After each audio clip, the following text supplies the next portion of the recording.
ताकि क्षेत्र के जो किसान है वो कान खोलकर सुन लें और समझ लें कि इस लड़ाई में चुप नहीं बैठना है। एक दिन की लड़ाई नहीं है।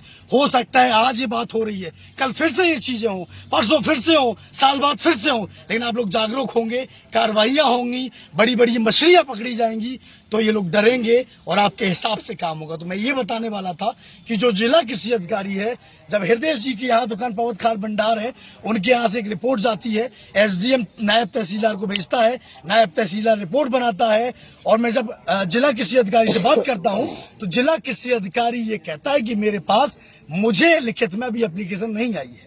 फिर मैं एसडीएम साहब को फोन करता हूँ, नायब तहसीलदार को फोन करता हूँ, तो पता चलता है कि उनके पास पहुंच चुकी है। और एसडीएम का ये तर्क होता है कि भैया कार्रवाई मुझे नहीं करनी, कार्रवाई वो करेंगे, मैंने तो अपना काम कर दिया है, मेरी तरफ से आप निश्चिंत रहिए। तो जितने लोग हैं, जो चर्चा चल रही है कि हर एक सेंटर से इतने दुकानदार सब खड़े हैं, सबसे 10-10 हजार की वसूली होती है, तो सबसे बड़ा प्रश्न जो यहीं पे है कि जब ये अधिकारी मोटी कमाई खाएंगे, मोटी मलाई खाएंगे, तो किसानों का शोषण हमेशा होता रहेगा। तो किसान जागता रहे, जिसके घर में घुसने की जरूरत हो, संवैधानिक तौर पे, गलत तरीके लीगल तौर से नहीं, हमें तहसील परिसर को घेरना पड़े तो उसके लिए भी तैयार रहे। जिला कृषि अधिकारी मुझे कहते हैं आपका क्या मोटिव है, तो मेरा कोई मोटिव नहीं है, मैं भी एक किसान का बेटा हूँ। नमस्कार, आप सभी का जनता का राज में बहुत बहुत स्वागत है। खाद की जो समस्या पूरे बुंदेलखंड में चल रही है, सभी नेताओं को कान खोलकर सुनना चाहिए, और जो खाद की समस्या है उसको लेकर विधानसभा में और लोकसभा में आवाज उठानी चाहिए। आज ये देखेंगे आप, सभी राज क्षेत्र के जो प्राइवेट खाद विक्रेता है वो भी स्वामी जी की समाधि पर आए हैं। एक बार स्वामी जी, स्वामी जी, स्वामी जी, ये सभी खाद विक्रेता है और सभी का ये कहना है कि ये लोग एमआरपी से ज्यादा खाद नहीं बेचेंगे। क्या कहना है सभी लोगों का? मंगाएंगे नहीं, एमआरपी। ऐसा है, एक मिनट, हम चाहते हैं सभी लोगों के, आपके ये यूट्यूब चैनल से हम ये संदेश देना चाहते हैं कि हम सभी दुकानदारों को सही रेट पे खाद मिले, ताकि हम किसानों को सही रेट। बिल्कुल, ये नेताओं की जरूरत है। जितने बड़े बड़े डीलर, उन्हें भी चेतावनी है, जो बड़े बड़े डीलर और कानपुर में बैठे हैं, कि जब आपके ऊपर कार्रवाई होगी, जब आप जेल जाएंगे, तब आपकी अकल ठिकाने आएगी। तो जी जितने सारे लोग हैं, अच्छा आप दोबारा बताइएगा कि होता क्या, चेन कहाँ से बंदी होती है, कहाँ कहाँ से खाद आप लोग मंगवाते हैं? आगे आइए, आगे आइए, आप ऐसे कहाँ से खाद, ऐसे आ जाइए, आप भी आगे आइए, कहाँ से खाद मंगाते हैं?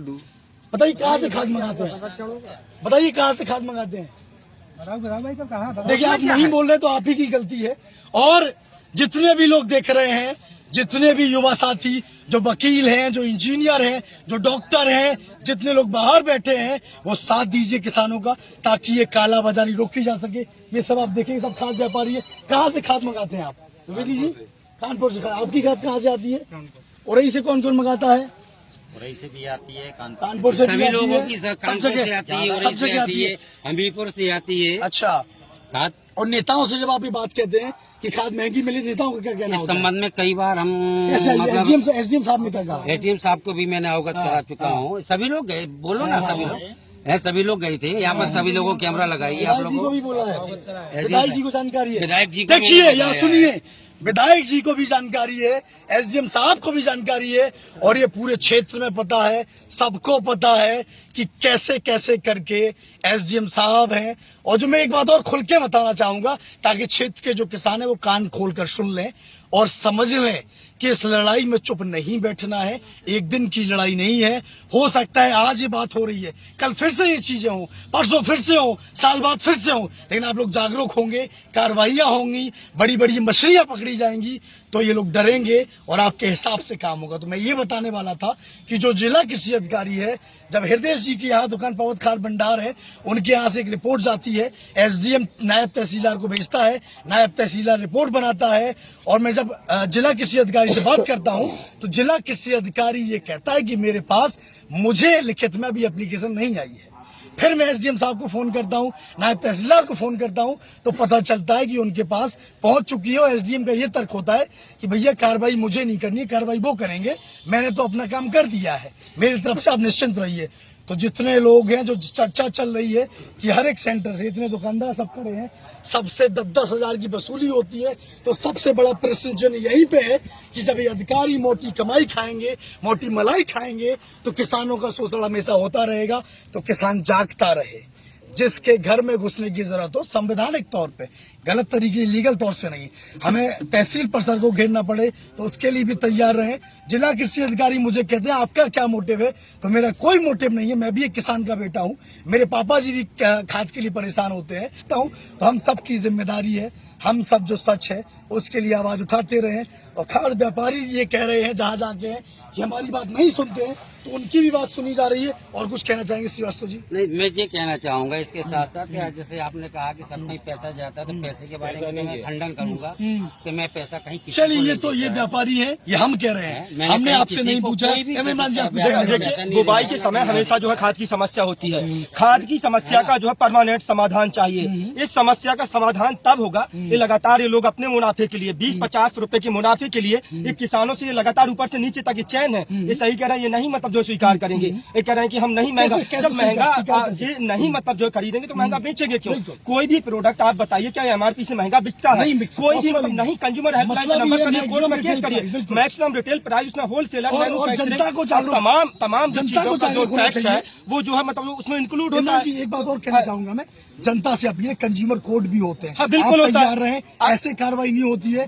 कंज्यूमर कोर्ट में लगातार आप केसेस करिए, लगातार फाइल करिए, आपको जितना पैसा लगा उससे ज्यादा पैसा मिलेगा। सबसे बड़ी समस्या ये है, ये लोग जब नहीं खरीदेंगे तो जाहिर सी बात है, जब नहीं खरीदेंगे तो वो समिति में आएगी और वो किसानों को उसी रेट पर मिलेगी जिस रेट पर मिलती है। किसानों तो से ये किसानों से एक हाथ जोड़ के और अपील है कि हो सकता है आपको थोड़ी परेशानी हो सकती है, लेकिन परेशानी 1-2 साल की होगी या इस सीजन की होगी, उसके बाद परेशानियां नहीं होंगी।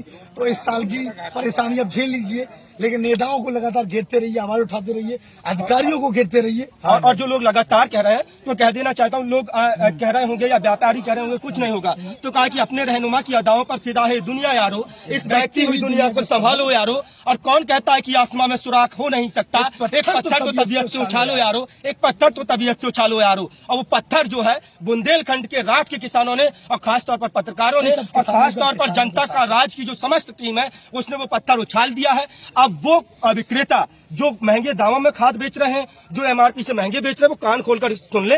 अब राठ में जो है महंगे दामों पर किसानों का शोषण नहीं होगा, किसानों को आप महंगे दामों पर कोई खाद बेच नहीं सकते। जब आप पेस्टिसाइड बेचते हैं, आप कीटनाशक बेचते हैं, आप बीज बेचते हैं, अगर पार्ले जी का पैकेट खरीदा जाता है उसमें एमआरपी अंकित होता है, maximum retail price include of all taxes, सारे तरह के टैक्स होते हैं। आप जो है अलग से बता रहे हैं कानून की जो है उतारने का, चढ़ाने का, भाड़ा खर्च सब उसमें इंक्लूड होता है। आप महंगा खरीदिए मत, आप महंगा बेचिए मत, बस साफ सीधा सा आपको आप 50 रुपए के मुनाफे के पीछे किसान का जो है 500 रुपए का नुकसान करवा रहे हैं, उसका समाधान हमको परमानेंट चाहिए। हर साल होता है जब खाद की जो है समस्या होती है, बुवाई का समय होता है नजदीक, उसके बाद डीएपी नहीं मिलती है, छिड़काव का समय आता है, यूरिया नहीं मिलती है।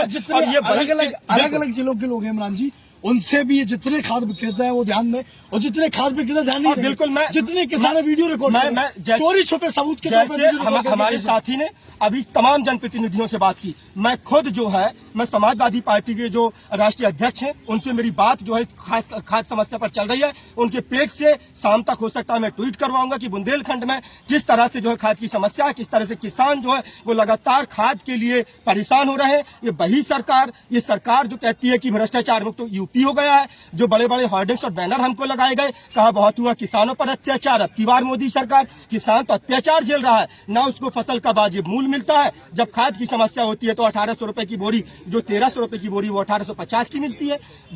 खाद बीज सब महंगा किसान लेकर के, किसान कैसे जो सबसे बड़ी बात इस देश की रीढ़ की हड्डी है किसान। किसान जब कोविड काल में ये व्यापार सारे उद्योग धंधे चौपट हो गए तो कृषि ही वो पेशा था, कृषि ही वो इकाई थी जिसने अर्थव्यवस्था को बनाए रखा। इस देश में सबसे बड़ा रेवेन्यू जो देता है वो कृषि है। कृषि प्रधान देश है हमारा, और इस कृषि प्रधान देश में किसानों की जो है जो हालत जो है वो सबसे मतलब जो है, मैंने एक शायरी की मैंने कहा कि कहाँ छिपा कर रख दूं अपने हिस्से की शराफत, जिधर देखता हूँ उधर बेईमान खड़े हैं, और क्या तरक्की कर रहा है मेरा मुल्क देखिए। खेतों में अंबानी अडानी व्यापारी उद्योगपति और सड़कों पर किसान खड़े हैं, हम लाइन में लगा दिया है, हर बार हम लाइन में लगते हैं। इसका परमानेंट समाधान चाहिए, परमानेंट समाधान चाहिए। और सभी किसानों से अपील है, अपने घर से निकलिए, अपने खेत से निकलिए, नहीं निकल पा रहे तो हम आपके घरों तक आते हैं, खेतों तक आते हैं, लेकिन आप नजर बनाए और इन रखिएगा। तमाम चारों को एक बात दिखाइए, ये लोग जो है नहीं बेचेंगे खाद। ये कह रहे हैं कि आप जो है महंगे दामों बिल्कुल, में कोई सबका खाद कहना है नहीं कि बेचिए। MRP से तमाम नहीं। रात के व्यापारी ये जो व्यापारी खाद है, बेचते हैं, जो बीज जो बेचते हैं, विक्रेता है। तमाम वो विक्रेता है। और उन्होंने और अगर कोई किया है बेचता जनता है, का राज टीम पर, अगर कि कोई वो आप बेचता है तो महंगा आप नहीं वीडियो बेचिए। बनाइए, अगर कोई बिल्कुल। बेचता है तो आप वीडियो बनाकर हमें भेजिए, और हर लड़ाई के लिए आप लोग तैयार रहिए। अधिकारियों को घेरना पड़े तो तैयार रहिए, नेताओं को घेरना पड़े तो तैयार रहिए, और यूं ही जनता का राज। उस उसूलों पर चाहे तो टकराना जरूरी है, उसूलों पर चाहे तो टकराना जरूरी है। जिंदा हो तो जिंदा नजर आना जरूरी है, जिंदा हो तो जिंदा नजर आना जरूरी है। अब कमर कस लीजिए, अब वक्त है। ये लड़ाई जो है हम आपकी लड़ाई है, हम सबकी लड़ाई है। ये लड़ाई जो है देश के किसानों की है, देश के मजदूरों की है। भ्रष्टाचार ना करेंगे, ना होने देंगे, ना भ्रष्टाचार की भागीदारी स्वामी देंगे। जी अमर रहे, स्वामी जी अमर रहे, स्वामी जी अमर रहे। चलिए, आप सब जनता का राज देख रहे थे। धन्यवाद।